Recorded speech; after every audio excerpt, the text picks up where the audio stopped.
Yes? Namaste. Yes? See? My name is Paula. Paula?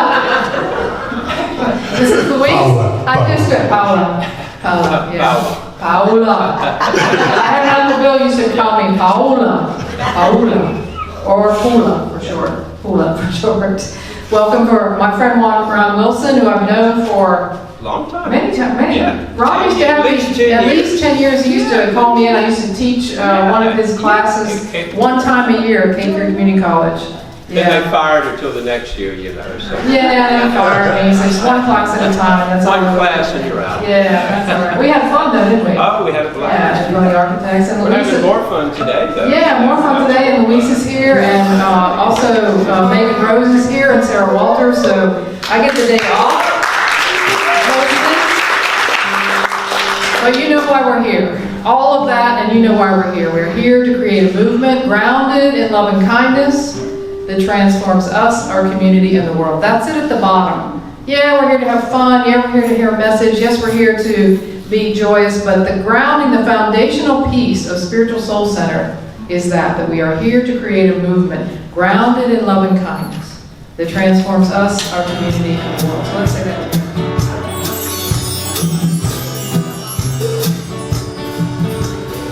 To the winds of the south, great serpent, wrap your coils of light around us. Teach us to shed the past the way you shed your skin. Teach us to walk softly upon the earth. Teach us the beauty way. To the winds of the west, mother, sister, jaguar, protector, medicine, space. Show us how to live impeccably in this world and the next. Show us the way beyond death.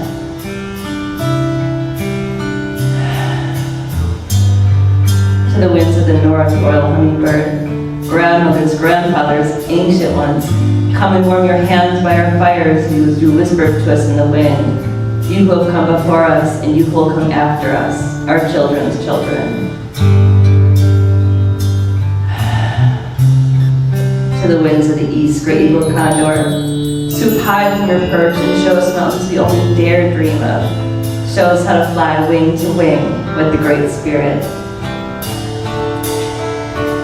Grandmother, moon, grandfather, son, great star nations, you who are known by 1,000 names, yet you who are the unnameable one, please come together and teach us to sing the song of life. Mother Earth, we've come here for the healing of all your children, the stone people, the plant people, the four-legged, the two-legged, the creepy crawlers, the fin, the bird, and the winged ones, all our relations. So let's take another deep breath in and out. And within this sacred space, between all of these directions, I would like us to call in our angels, our archangels, our guardian angel, especially Archangel Michael with the energy of protection and courage. And also calling in our ancestors and those who are near and dear to our hearts, who have transitioned. Calling them into the space with open arms and an open heart, as well as any of our star families, any other benevolent beings, our inner self, our higher self, our future self, and our Creator. May we feel all of them now here with us, holding us, watching over us, guiding us, and opening us to this meditation that, with the intention, will open us even more to the beautiful transmissions that Megan's going to offer after. Deep breath in. out.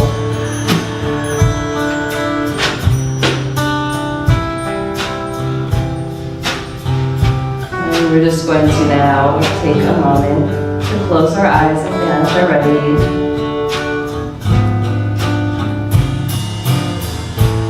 Begin to bring our awareness to the top of the head. And just imagine this beautiful, cooling moonlight sprinkling over the top of our head. Calling in that angelic energy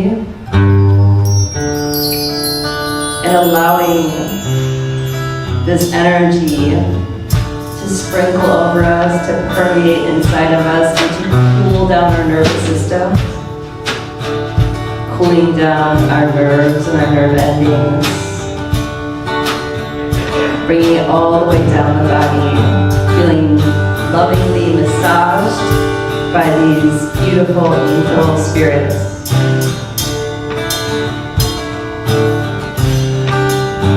Feeling it all the way down to the feet. And taking another deep breath in and out. Now bringing our awareness to our heart.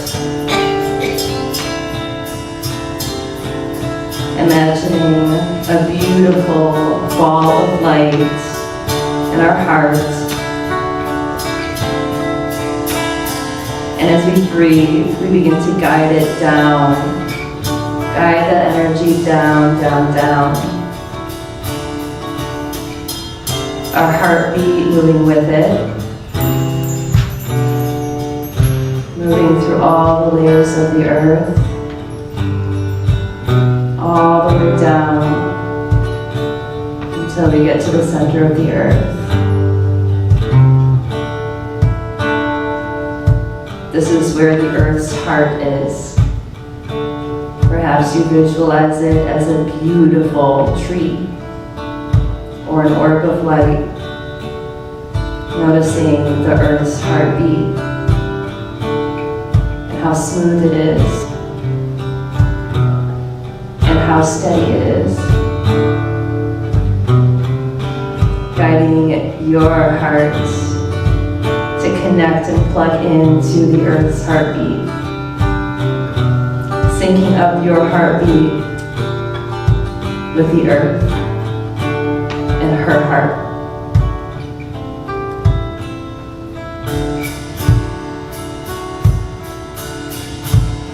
Now guiding that up, back up through all the layers of the earth. Up, up, up. All the way up, back into your heart. And then just tuning into your heartbeat and feeling it, maybe a little more steady. Beating a little bit slower and gentler. Breathing and beating with the earth.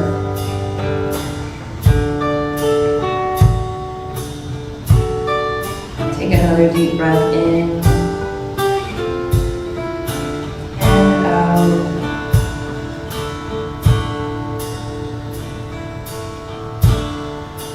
And now, bringing your awareness to the bottoms of the feet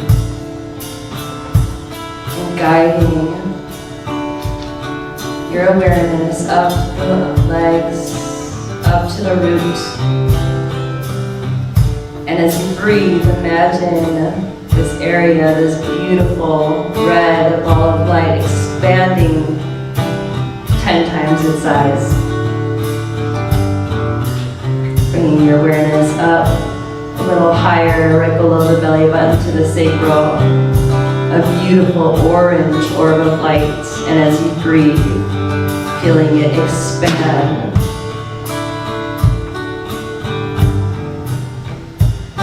Bringing your awareness up past the belly button. Imagining a beautiful yellow orb of light expanding brighter and bigger as you breathe. And then up to the heart. A beautiful emerald green ball of light, expanding. And all the way up to the throat.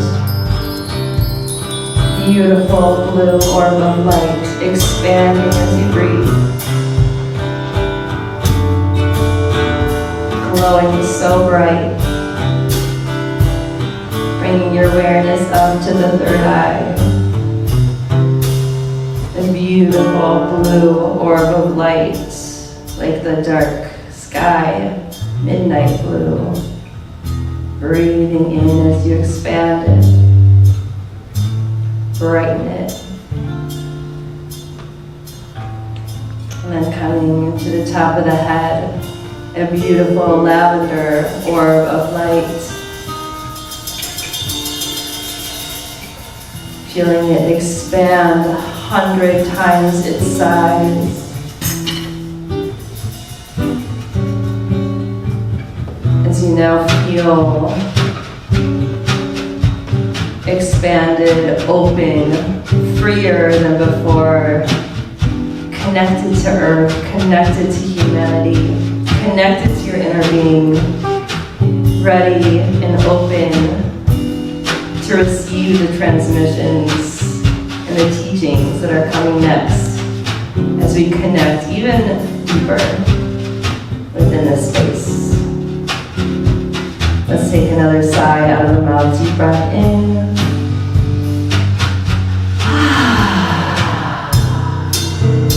You can start to open the eyes, stretch a little bit. Thank you, everybody. So much, Sarah. Thank you, Ron. I think I'm kind of already done. That was a beautiful meditation. And thank you, Paula and Spiritual Soul Center, for hosting Sarah and myself today, and for each of you individual beautiful souls for being here, and all the souls that are with us, even though we can't see their physical form in this moment. So Sarah and I, funny story. Sarah and I have known each other for a long time now. But it wasn't until this most recent move back to the Wilmington area that we truly had the opportunity to connect with each other. You see, I was at a point in my life at that time, and still some days am, struggling. I was living in complete resistance to life. I was in resistance of meeting the responsibilities, the tasks, the expectations that mostly I placed on myself, but that I felt that others, or perceived that others placed on me as well, each and every day. And I was ignoring my own self-care. I had no energy. I felt completely depleted. I was in physical pain,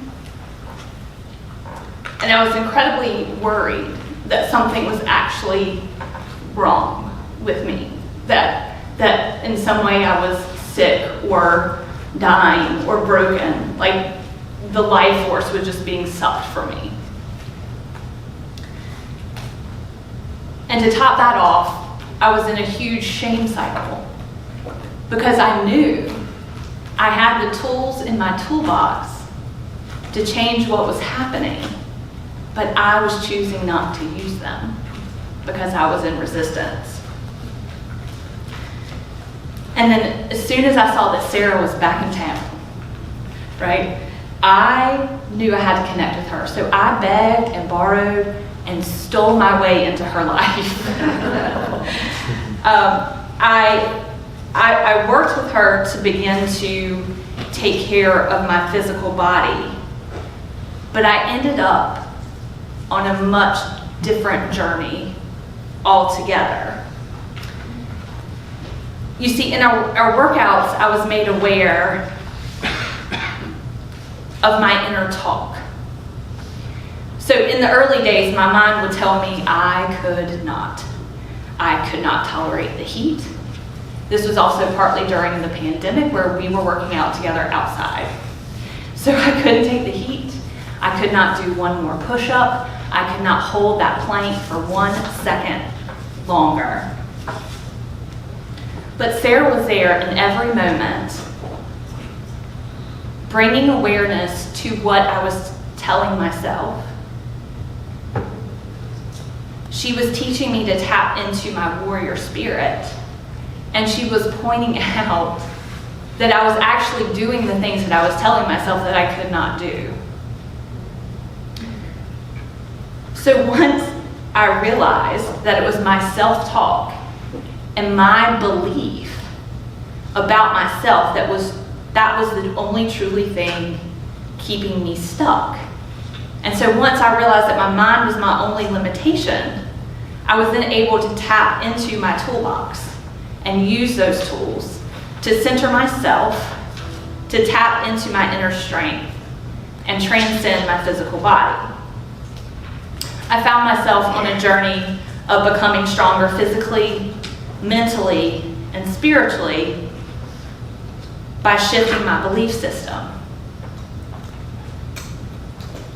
And so here, this is with my personality where I get into trouble, right? Because then I start asking questions and I get curious. And I thought, well, if what I believe to be true about my physical body is not true, what else am I carrying that I believe that I'm deluding myself with that also isn't true? So then I start asking my questions over coffee.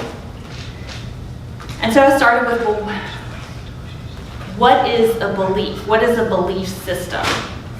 So the belief system, per the Webster's Dictionary, is a person or society, a set of beliefs that they have about what is right and wrong and what is true and false. So then I was like, okay, so what is a belief? And a belief is defined as an attitude that something is the case or that some proposition about the universe is true.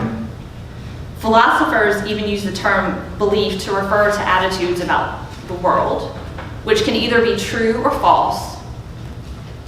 It can also be defined, belief can also be defined as the feeling of being sure that a person or a thing exists, or that a person or a thing is true or trustworthy. So in other words, a belief stems from repetitive thoughts to which we generate an emotional attachment. So sticky stuff that we carry with us based on our experience in this existence. So I'm hearing these words: thoughts, feelings, attachments, attitudes.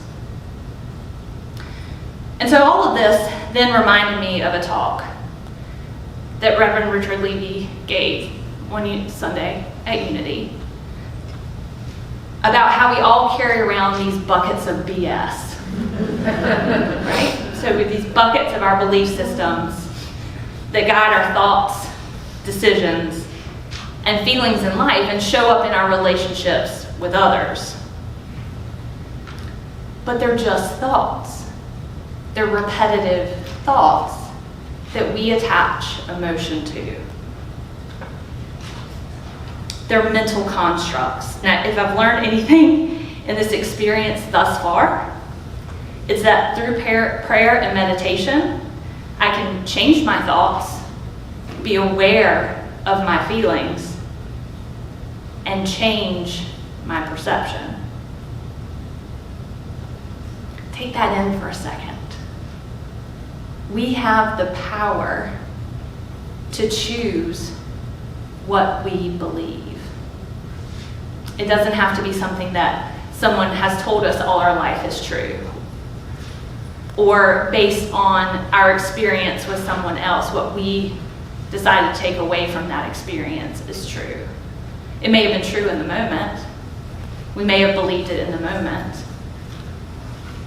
but we have the power to choose whether or not to carry that forward. And what we carry, this baggage of our human experience, it's not just the negative or burdensome things. You know, oftentimes you hear somebody talk about their baggage and it's heavy and the negative things that they've experienced in life. But to me, that baggage, it's everything around us. It's all that we've experienced, both what we've judged as good or bad, or that felt good or didn't feel good. It's all that we believe about ourselves and the world. And so, as much as I appreciate and learn from that analogy of the bucket of BS, I thought to myself, would I really carry around a bucket? Probably not. However, I would carry around a 1960s vintage Samsonite train case. This is more me. And so, you know, I have the awareness that I have this. There are times when I find myself brave enough to look inside, and times in life where I'm in total avoidance about what I believe. And so then I began to question, well, what do I believe about myself? What do I believe about the world? What do I want to choose to believe about myself and the world? And so this reminded me of an exercise that I used to do with my kids when they were little. And when it was time to kind of clean things out, I would have them bring to the center of the room all the clothes, all the toys. Now, mind you, we have very generous grandparents, so there was quite a bit, right? So we may have had to do those on different days. All the things, right? And we would go through item by item, and I would have 2 boxes. The donate box and the trash box. So we would go through item by item, trying without attachment or judgment to determine, now mind you, they were children, so this was a little more difficult, trying to determine if an item still served us. So is this something that still fits? Is this something that serves our highest good? Is this something that maybe doesn't fit me anymore, but it could possibly serve someone else? Or is this something that really needs to be released in this moment? And so we would go and look at each item and even give gratitude for that item, right? Because maybe it doesn't fit me now, but it did when I needed it to. And it helped me get to the place that I am now.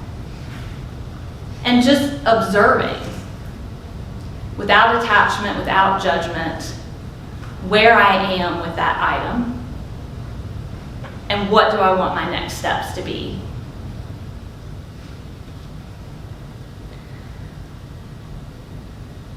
So, in asking myself, what do I want to believe? I've taken a look at what's in the case. And I've asked myself, do I still believe this? Do I want to still believe this? Do I want to release this because it's something that no longer serves me? Is it something that could serve somebody else?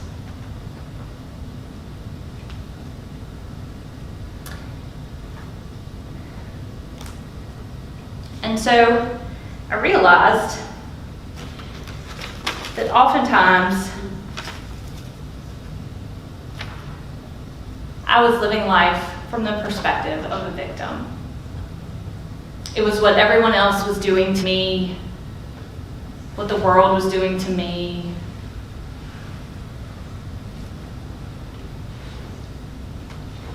What was overwhelming me. And so I had the realization that that isn't how I want to see myself. It's not how I want to be in the world. So I was ready to let go of this belief. But without judgment, right? Because if I never gained the awareness that I was living in this way, I wouldn't have been able to move to the next point in my life. So without judgment, without attachment, we gently fold it and place it where we think it needs to go. But I dug into that a little bit, like, okay, right, this is what gets me in trouble, the coffee and the questions. Right, so then it was, well, why do I think that? Well, because part of me believed that I was broken, that there was something innately wrong with me, that I had these experiences and feelings. So that didn't really work for me anymore. But I thanked it, right? Because now I have the awareness that I am not broken. I am who I am in this life. Granted, I can change. I can choose to change. Or I can choose not to. I don't know. Depends on what moment you're talking to me. But then I dug a little bit deeper, right? Because why do I feel like I'm broken? Well,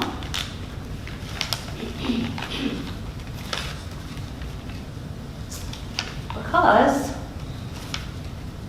part of me believed that I was not good enough.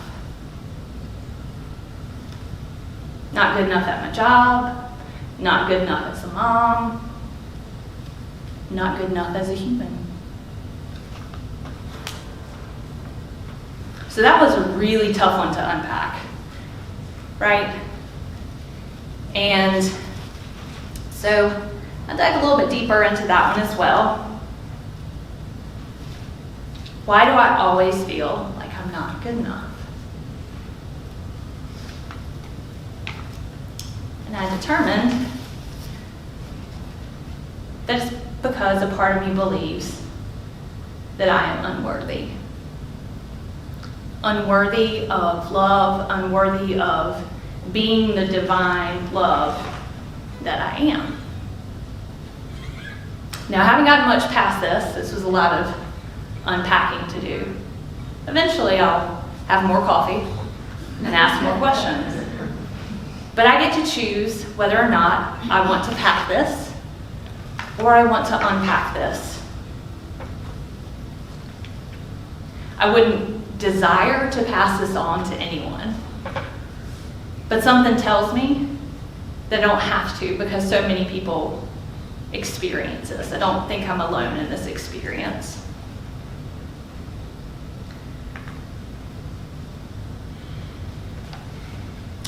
And I did decide though,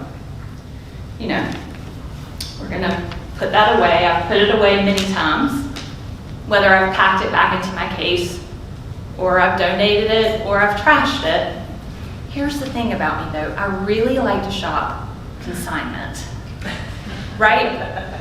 So I go in and I'm gonna be tempted to pick up the same thing that I've already put away, right? I let it go, well here it comes right back and I'm gonna put it in my case and I'm gonna carry it around. Here's the thing though, I think in doing this work I've found that instead of being that big bulky winter coat that takes up all the space in your suitcase, I'm now down to like a tank top or like a bathing suit. I'm just gonna take that away. So, okay, so now I know what I don't want, right? So what do I want to believe about myself and the world? Well, I want to believe that I am not broken. I'm going to take that with me. I want to believe that this world is full of hope and humanity and acceptance and love. And that each and every day that I can show up and bring more of that into my interactions with everyone.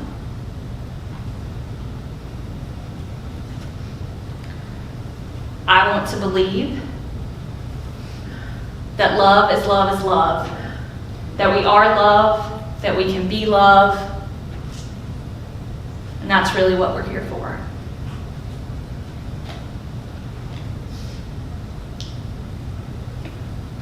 This one's kind of small, but it says love and unity. So again, living together, bringing as much goodness, kindness. I have another shirt here that says kindness, just so you know, into our experiences. And I want to believe that others feel that way too. So those are the things that I'm going to take in my case.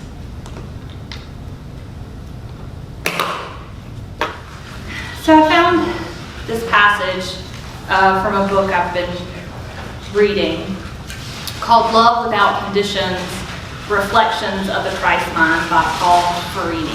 I don't know if anyone's read this one, but I felt he really put very eloquently into words what I've hoped to convey today. And he writes this: if the soul leaves the physical world believing that it is a victim of its experience here, it will be drawn back again to unlearn that belief. However, if the soul awakens to the truth that its worth is not dependent on anything or anyone outside its mind or experience, it will establish itself in the source of love and awaken from the dream of abuse.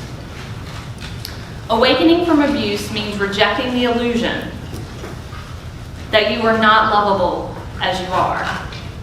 You demonstrate love by giving it unconditionally to yourself. So if there's one thing you choose to pack and carry with you today, my hope for you is that it is the belief in knowing that you are loved, that you are loved, and that you are loving. For it is your divine inheritance and your divine nature.